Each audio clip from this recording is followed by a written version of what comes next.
If you've listened to this podcast, then you know the Tighten Up's brought to you by Last Shot Premium Hydration, the official hydration drink of Tighten Up. Their revolutionary formula is packed with vitamin B12 and 0 grams of sugar. It helps the Titans hydrate, replenish, and recover. Try it at Callahan Hall or learn more at lastshotofficial.com. Do you really know how to play the game? Then tighten up!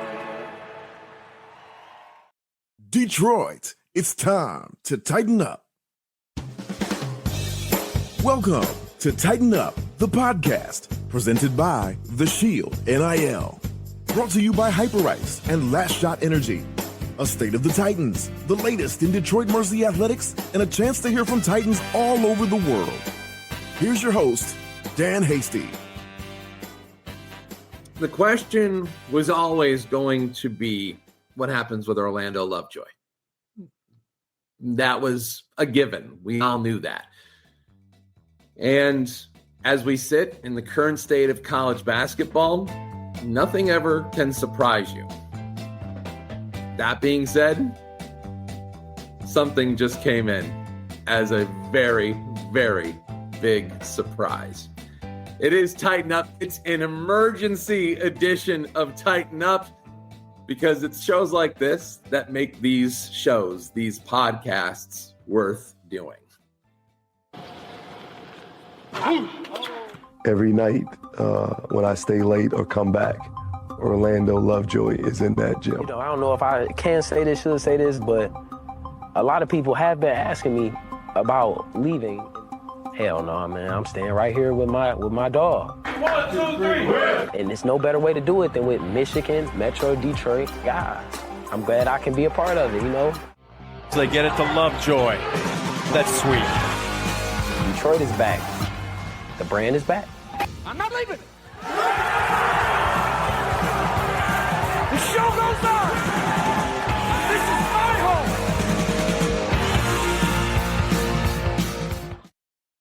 And just like that, it's back for round 2. Orlando Lovejoy is back in the fold, and he joins us now. Orlando, welcome back, my friend, in more ways than one. It feels good, Dan. It's just crazy how all this came together. And I just had you on for a couple minutes. I'm sure I'm not the only one who has a million questions for you right now. So first of all, I know that so many people, you're going to make their day, their month, their year, that you're coming back to put on the Titans uniform. So let's just start with your first impressions, your first thoughts, because I know it's been a very busy couple of days and weeks for you. Right. I'm just really excited to just start getting back in the gym. With the pieces that we brought in with Lance, Keyshawn, Jaquel so far, those are guys that I look as little brothers. So and I know how good they are as players. So I feel with the addition of them and, the fact that they're from Detroit, their fan base, adding to the fan base already in Detroit Mercy will just add more of a bigger buzz to the city, which I think is good for the city. And I know this is a special place for you. And the truth is, I think it would have looked weird to have a guy with 313 tattooed on his arm in any other uniform. So to get you back here, I think it's a rare case where the person, just as much as the player, represents everything that's good about this. It's almost just as big, if not bigger, than basketball. So, and I know this is a place that's special to you. So clearly that had something to do with why you stayed. Right. Detroit Mercy has been a home for me since I started playing basketball, living right around the corner and having access to the gym. That definitely persuaded my decision to come back. And then my family coming to all my games, I have a whole section of just my family. After I hit a shot, being able to high five my uncles and my little brother getting back on defense, that means a lot. And I think for my senior year, just being able to perform, play in front of my family, that means a lot to me. And I'm guessing you already got the first taste of that this past season. And, the truth is last season, I think when a lot of us look back, the purpose last season will serve is that you were spearheading the chance to lead this program out of darkness. Right. I mean, out of 1-31. So what you did is so significant. And now you come back hoping that you guys can take that next step. Before we go into the next step, tell me what last year meant to you. Last year meant more to me than people know, simply because the direction we were heading. You know, we in the beginning of the year, we were winning games that, you know, we were underdogs for. We had a full roster of guys healthy. I felt like we were one of the top teams in the league. You know, we competed before guys went, you know, got hurt. And, you know, we finished the season with 7, 8 guys. You know, we were in every game. We were playing hard, being able to sub in and out. I think coming from the previous year, where we're winning only one game, just hearing the fans, hearing the alumni saying they weren't competing. But this year we competed every game. You know, even after the home games, we didn't have the best record. It was never an empty game. It's the Saturday 12 o'clock games. We had people in the stands, so we were doing something right that made people want to come back and watch. And I think part of that too was the fact that you guys just felt tough. You guys felt like a gritty group. You were a younger group. You were one of the few people who I think would be considered established leaders of that group. Right. But, you know, you kind of had to pull some guys along and help them figure things out pretty quickly. So, I mean, it is a lot to go learn a new system. How nice is it to know that you're going to be coming back with some of the guys that you don't have to teach all over again? Right. Yeah, that means a lot to me. You know, being established, that people coming from, I already hit the portal once, coming from one situation to another is not an easy adjustment, just with living, culture, the coaching staff, the players.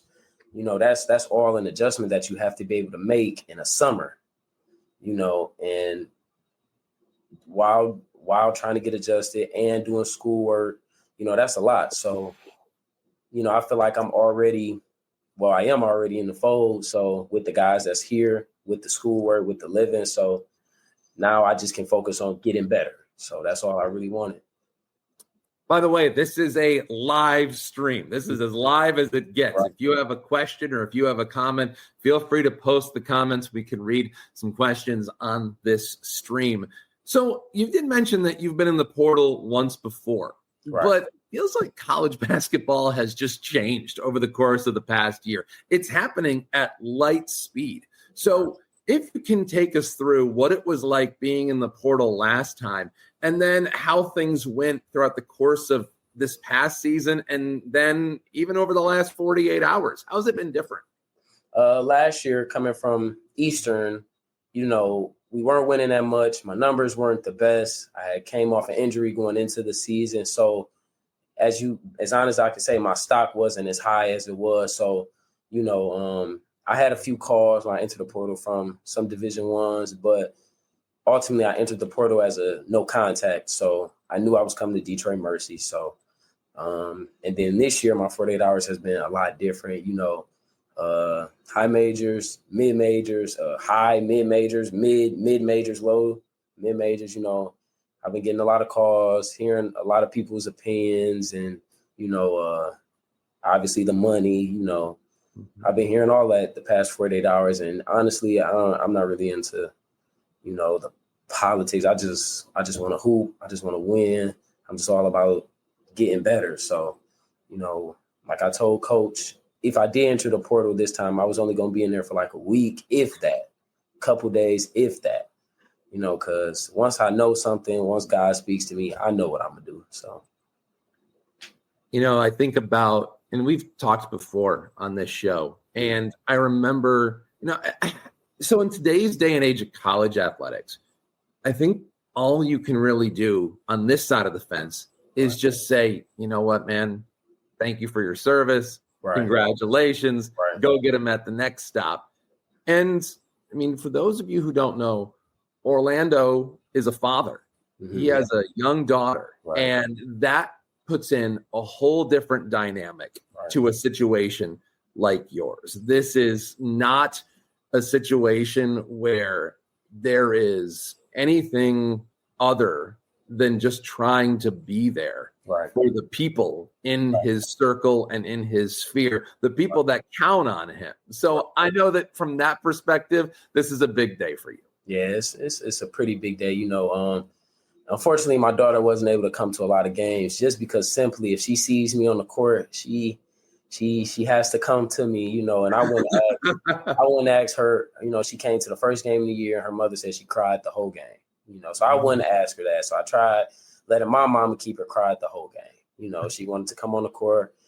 She's like me. She has a fire in her that, if you can't contain it, it's a lot, but that's my baby. So only I understand her. We understand each other on a deeper level. So, like I say, she can only be around her daddy. So, and then just having my family, my little sister has a little sister that's 4. I had to spend some money on her on Valentine's Day because I was her Valentine's. I don't know how I ended up being her Valentine's, but my mama told me I better come bring her some flowers. So I had to do that. And, after the games, I have like 15, 20 people just ready for me after the games with my last name. And that means the world to me. So it's nothing like that. And, I'll go on a limb here. And I would guess that you've probably already thought about this, but the impact that you can have here, no matter what, it's going to be hard to find another place that you can have a similar impact. I mean, just in terms of just being such a representative for this place, for this community, for this team. I mean, this place is woven into the fabric that is Orlando Lovejoy. Yeah. So just being in Detroit and playing for the only college basketball team in Detroit, that kind of speaks to who I am. And then, like you said, I have a huge 313 on my arm. So, you know what I'm saying? So it's like that would have been awkward somewhere else. But I feel like Detroit as a city, I already feel welcome. But Detroit Mercy, I feel like did a great job making me feel welcome and being a part of the school community, which is a great school, So, and I feel like Coach Monty, even though he's not from Detroit, he may think being from Inkster is similar. I think he does a good job of representing Detroit. He can be a little too nice. You know what I'm saying? I'm not a nice guy when it comes to basketball. So that's how I know he's not from Detroit, I mean, it depends on your perspective. Some people count that as Detroit. Some people do, some people don't. Right. All right. Questions already coming in for you. Mike in Belleville has a question, and he wants to know how things went down with Mark Montgomery, your head coach, because that is a tricky situation to navigate, and you guys clearly did it effectively. I'm an honest person, Coach. This summer we did not click. We did not click well because coming from Eastern, I will say the expectations and my role at Eastern coming from Detroit Mercy, it was completely different. Coach Monty expected more of me, and he pushed me to a way and to a point that previously I had not been pushed. So, me feeling like, okay, I'm older now and can't nobody talk to me a certain kind of way. But, and I didn't know Coach Monty as well at the time as I did Coach Stan at Eastern. So it took for me a minute to buy into him as a person, getting to know Coach Monty off the court, getting to know him on the court, his background made me be like, oh, okay. This guy isn't attacking me. He just wants to win as bad as I want to win. So he challenged me to raise my level of being in shape, my defense, my offense, my leadership. Coach Monty really challenged me. And, once I understood that, it was good from there, Did he challenge you to cut your hair? No, and one of the main things I really do like about Coach Monty, he accepts me for me. He doesn't try to tone down my personality the way I do. Well, he tries to clean it up a little bit because, coming from Detroit, my swag a little bit different from his Inkster, East Lansing swag. So, he never tried to say, Orlando, that's this. He just said, Orlando, look, brother, where you trying to go, you need to be more clean. I like you for who you are. I'm accept you for who you are. But, I just felt like it was time for me to just go back to my high school look, and where I really felt like Orlando. So that's what I decided to do. Let's talk about your teammates. I want to talk about some of the guys that we talked about you kind of taking under your wing over the past year. We talked earlier in the season, and since that time, we saw some guys do some things, some guys that are going to be part of this going into your season next year. So what stood out to you among some of the guys over the course of this season? Just the ability to adapt. In the beginning of the whole preseason, Coach Monty preached, listen here, freshmen, y'all not going to be playing 30 to 35 minutes. Get that out your head. First couple games, listen here, freshmen, except y'all 10 to 15 minutes that y'all going to get.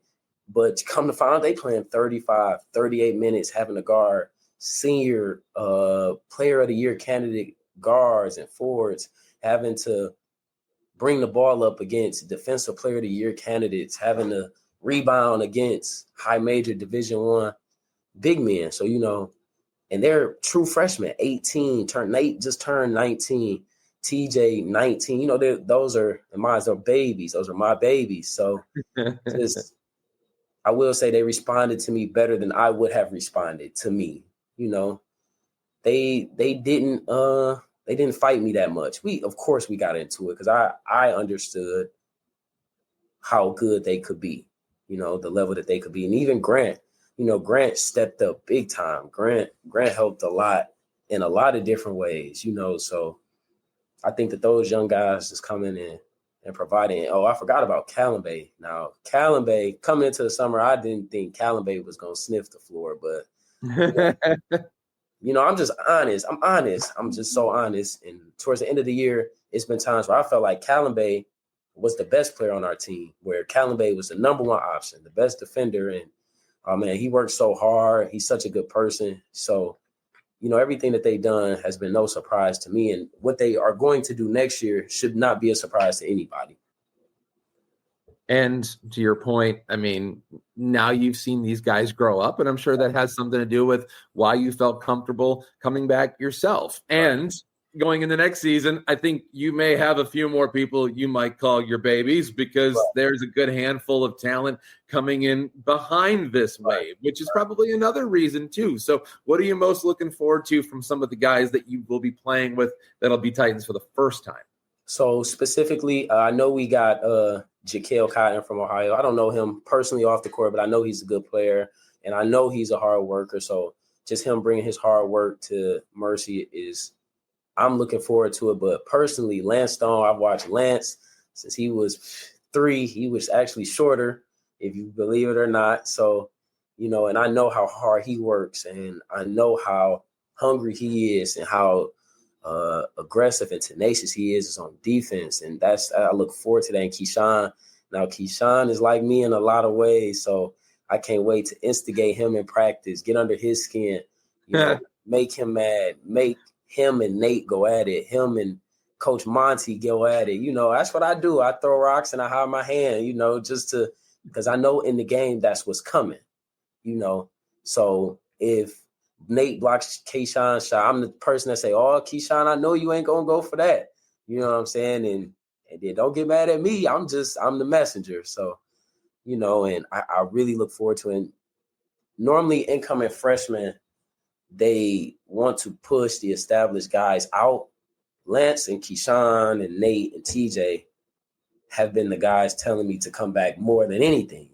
So that made me feel really good about coming back.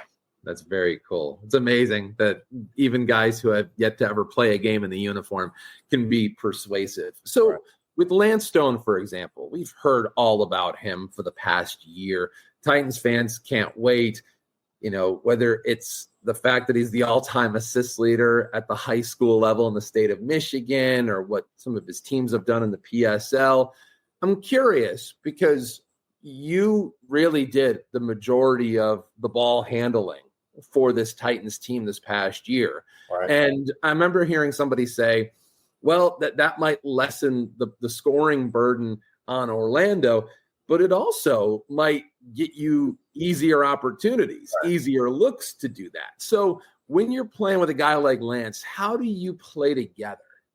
So Lance is similar to my brother. You know, I have a little brother, number one freshman in the state, you know, and in high school, I played more combo. You know, I played with another great guard, you know. So actually, my freshman year before he got there, I scored. I scored. But when he got there, I scored more. Because once I like to run, I'm a fast break kind of person. And honestly, stopping to get the ball every single time, you know, that's good for me. But you know, if Lance gets the ball, I already know he's going to look up. I already know he's going to dribble down the court fast. I know he's going to slice the floor. So it helps me be able to get into my spots where instead of initiating the offense, getting players open, I can be the player that Lance can initiate for. And I can initiate for Lance. So, you know, I really can't look forward to playing with another great point guard because Lance is going to be a great point guard. You know, hopefully Detroit can keep him because I already know what type of season he's going to have. So, and the way I'm going to push him, he's going to be good. What's been some of the reactions from some of your teammates about coming back? Now I'm an honest person. I'm brutally honest. You're not going to tell me anybody's upset. I know that. Yes, a couple of them are because a couple of them are for the simple fact that they feel like Orlando, you have a chance to go high major. You know, this has been the dream since we've all been babies, you know, to play for a high major school, you know, so they like, Orlando. Oh man, once you get high major, please FaceTime me, you know, fly me out, make sure I come stay with you. But I'm like, so, you know, coming back from my senior year, they feel as if some of them, they're happy I came back, but some of them are also happy, like, it's a double-edged sword. You know, they're happy I came back, but also like, Orlando, you could have done this. You know, we know you're good enough to do this. You know what I'm saying? So they're happy I came back, but honestly, a lot of my teammates, they were actually like hoping that I went high major just so they could see me do the things on a higher stage that they feel as if I can do. Let's take a quick break. Hyperice is a proud sponsor of Tighten Up the Podcast, the leading provider of innovative technology for recovery, mobility, and improved performance. Some of the best massage therapy guns you can find. They help the Titans and they can help you too. Find out more information online at hyperice.com. And in your post, the very first two words you read is unfinished business. Mm-hmm. So, you know, whether it was pulling the program out of the depths last year, that was a big step for this program to take. So where's the next step? Where is, in your mind's eye, what are you coming back for? I can get on here and say, win the league, be the best team in the country. But, you know, I understand it's a process. I can guarantee we're going to win more games than last year. Just if everybody can stay healthy, if everybody can buy in, like I feel like we did last year, especially off the summer. But unfortunately, you know, guys got hurt. So I feel as if, I know we're going to win more games than last year. I know we're going to finish higher than we did on the conference this year. I'm not, just because I know how hard coach pushes us. And I know now we have guys that I know when things get hard, they won't quit. You know, that this is all we have. So I want to be better than last year. That's my goal for every day. Be better than I was the day before. So honestly, that's my goal. Obviously win 15, 20 plus games, 20 to 20 plus games. You know, I don't know the schedule, but with how hard we work and the talent, I think it's possible. You know, and if you asked your head coach what he hopes is the biggest takeaway from you coming back, and I'm sure there are multiple things on his list, but you set a culture and you set a tone for this program.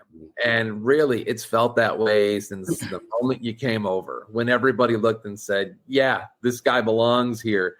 And it's not changed. It hasn't changed from the very beginning. So if you can, tell us this past year the type of culture that you guys had and how you were able to affect that. So, like I just keep saying, I'm honest. Coach doesn't like technical fouls. Nobody likes technical fouls. Yeah. But I do. And if I always tell my team this, we can win, we can lose the game, but we can't lose the fight.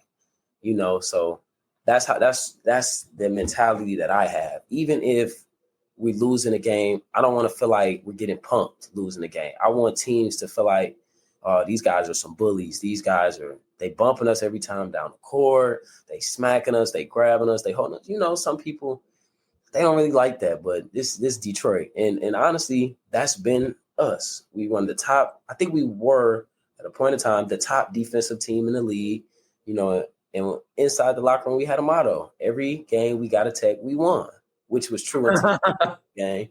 I think Oakland, which we won that game. It was one. Things changed in the end. But toughness, never say die attitude, and, not a fighting mentality, but a fighting mentality. We won't be pumped. Now I can see why you work with the younger players, the freshmen now that are sophomores, the guys who are coming in that are freshmen. It is kind of the whole, I heard this adage once, get comfortable being uncomfortable. Right. Because that is a way, it's one of the only ways you really do get better. Right. One of the main things about myself is playing college basketball for 3 years. I've been put under almost every type of situation. I've been in high majors. I've played against high majors where when I was the number one option. I've played in high level games where I was the number one defensive option, where I've had 3 number one options where my job was to get either one of them open and just rebound for them. So being comfortable, being uncomfortable is what I try to tell the guys, because Nate don't like it, but he has to play 1 through the 4, maybe some 5. He's tall, athletic, can run. TJ don't like, he has to play 1 through the 4. You have to guard a big man. You have to be able to break down a guard. You have to, things like that they have to be prepared for, that I feel like I am prepared for, and I will be even more prepared for. What a lot of people don't know is I have not had a college summer without getting injured. So every summer I've come into the first official practice behind.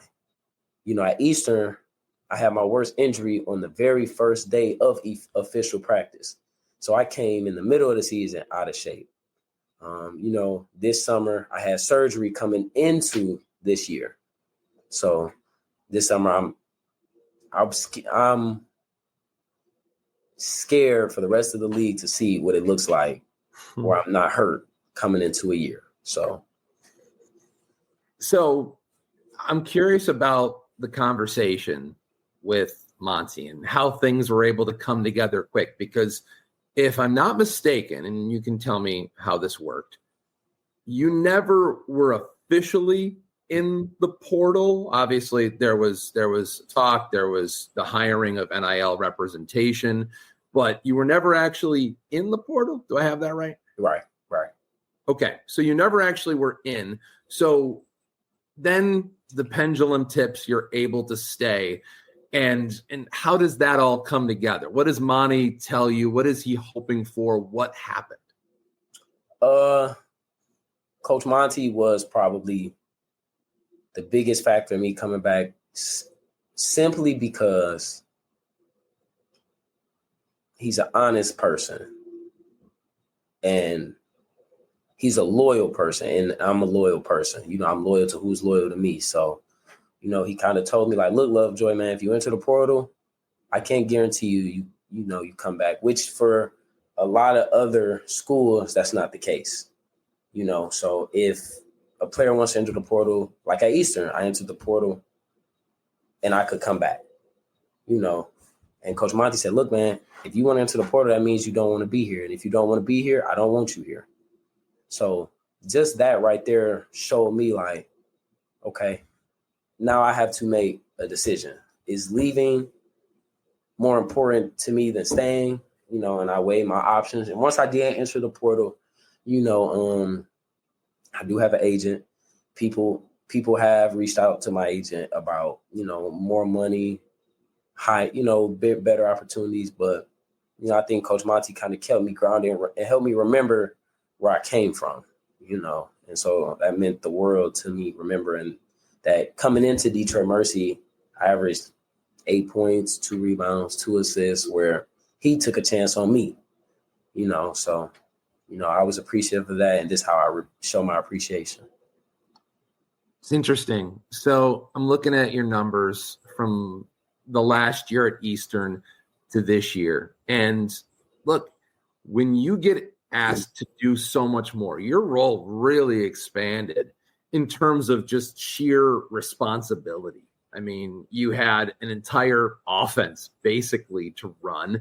So, yeah, I mean, but keep this in mind too. When it comes to Orlando, he was averaging 32 minutes a game at Eastern.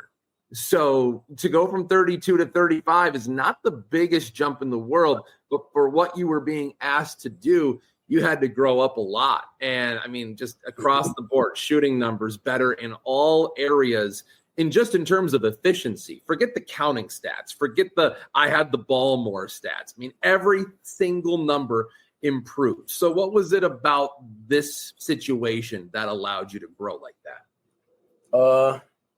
Coaching,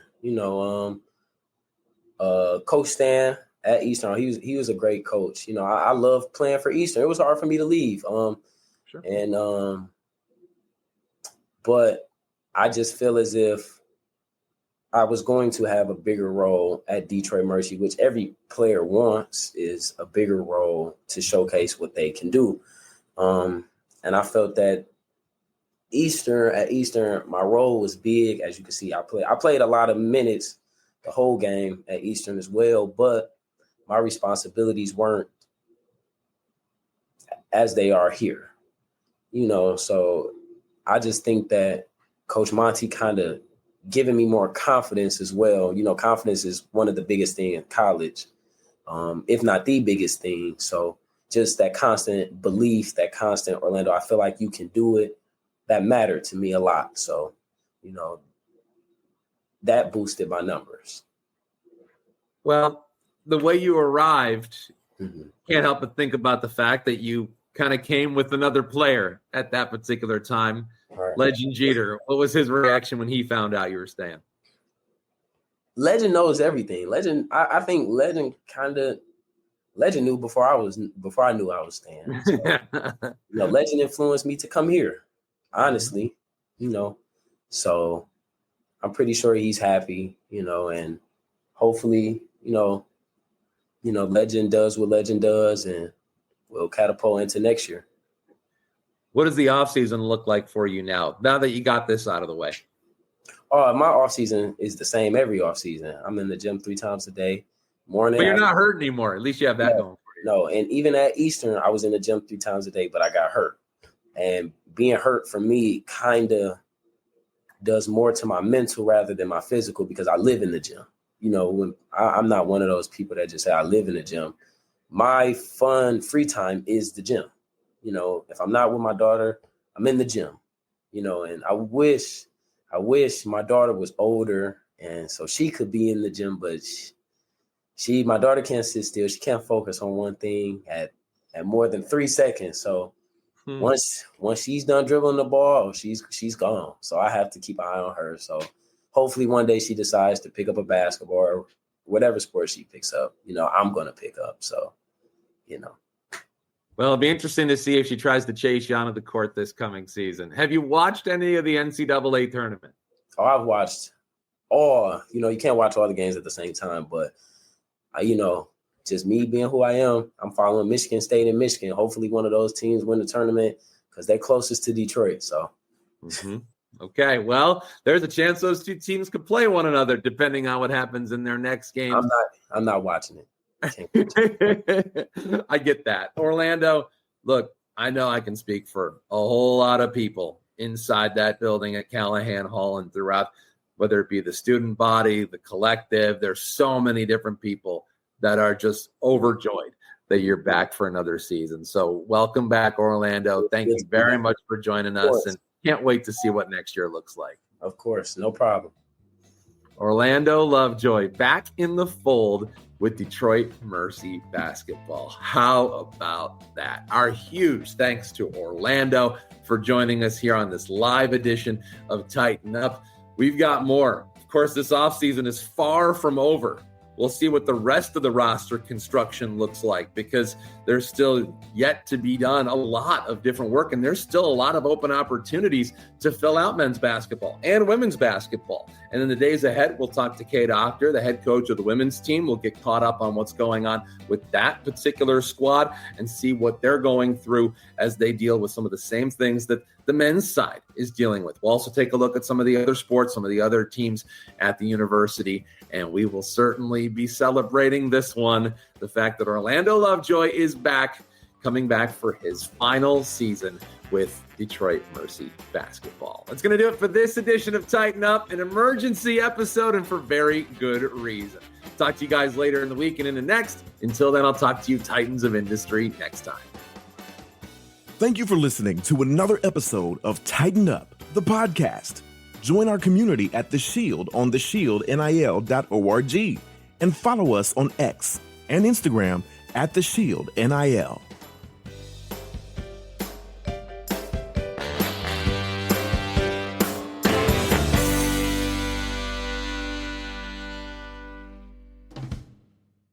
If I can tell you one thing above all else as part of this show, it would be this. If you're unfamiliar, if you haven't done it before, join the community at The Shield Online. It's online at theshieldnil.org. That's theshieldnil.org.